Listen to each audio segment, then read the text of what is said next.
We've already talked about this rationale, that the industrial age has allowed us to squeeze out the last few drops. And India right now is benefiting from the fact that you have very inexpensive labor, and many countries are shipping their production processes over there. So that's a boon to you for the next decade or two. But eventually your economy is going to get to the point where your labor expenses are no longer a competitive advantage, and those factories may go someplace else. The knowledge age is this huge sponge that just poking your finger at it gets more productivity than squeezing this thing as hard as you can. So we want to talk about some of the rationale for this knowledge age, some of the rationale that talks to this concept of the sponge and all that potential. And the first slide I have to do that says, well, you know, every company has some serious problems, and knowledge management can attack many of those serious problems. And here's one that almost every company, certainly in the developed world, the fully developed world, is concerned about, and that's called knowledge flight. And if you'll lay out a few of that, Darius, you'll see somebody fleeing out the door, and that knowledge flight has actually got two parts to it. One is in the more old, let's say the older economies, it's the retirement age. 50% of the workforce is eligible for retirement in the next 5 years, and this is particularly true in the U.S. government and other large governments. So there's a very considerable issue about how are we going to capture the knowledge of these most senior folks that are going to be gone very soon.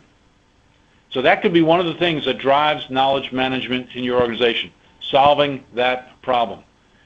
No matter what the cost is, you have to solve that problem. You might not be able to survive without that knowledge if it literally flees.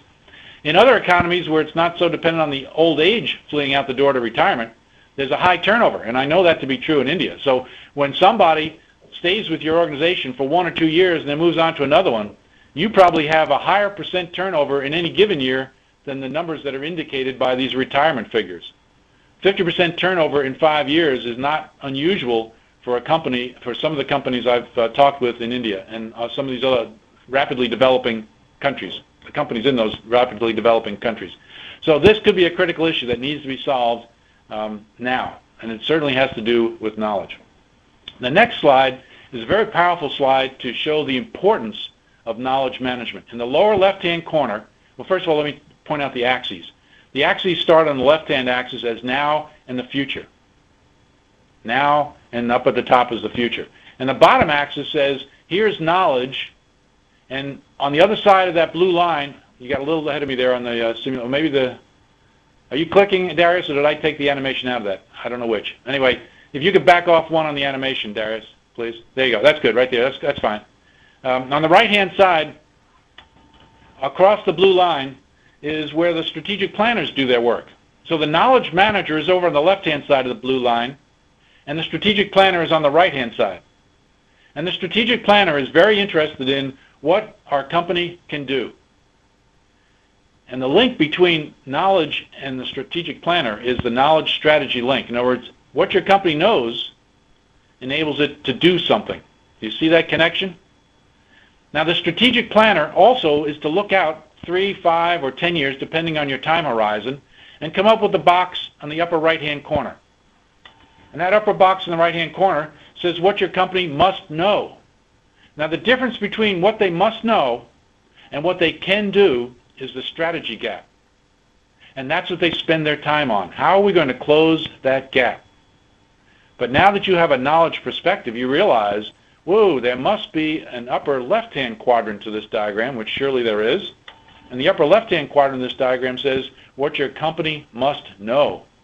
And I propose to you that the gap over there, called the strategic knowledge gap, is probably as important, if not more so, than the strategy gap. You cannot close the strategy gap unless you close the strategic knowledge gap. So if you think that knowledge management ought to be at the planning table, this type of a chart absolutely justifies it.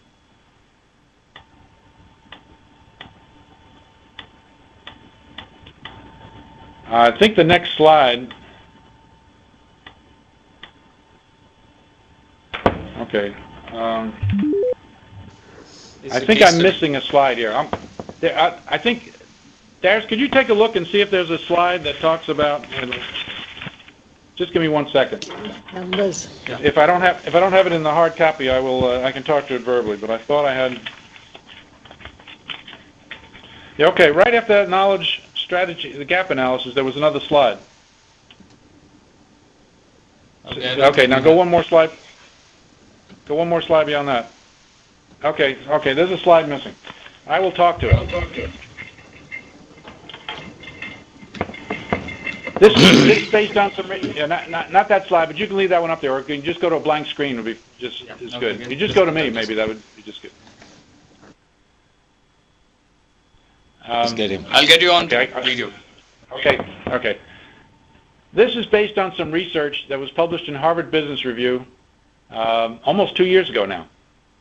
There was extensive research of 575 large companies to evaluate how well those companies did based on the variable called education and training.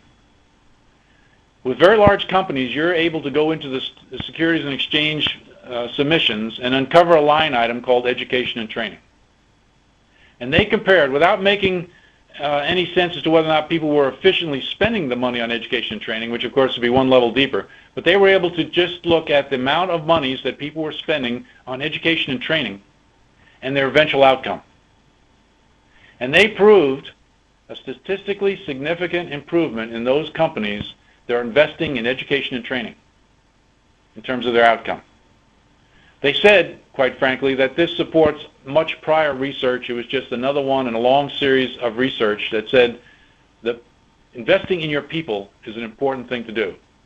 In fact, kind of their humorous conclusion was either invest in your people or go down the street and invest in the company that is investing in their people. Think about the implications of that. In other words, the proof is in. Either invest in your people or invest in your competitors who are investing in your people. Now that is the information age. Let's talk about the knowledge age.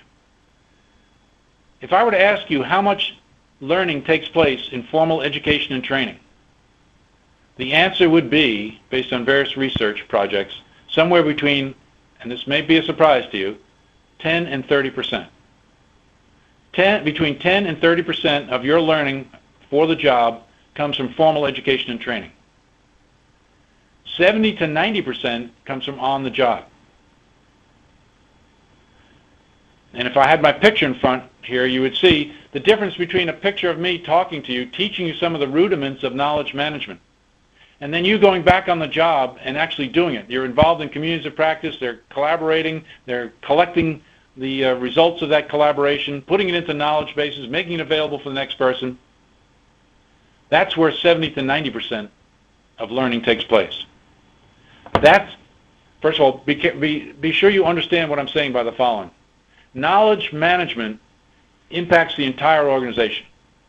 Trainers are not a subset outside of knowledge management. In the late 1990s, trainers said, we're trainers and the IT shop is knowledge management. Because in the late 1990s, most of knowledge management was selling portals and other IT software.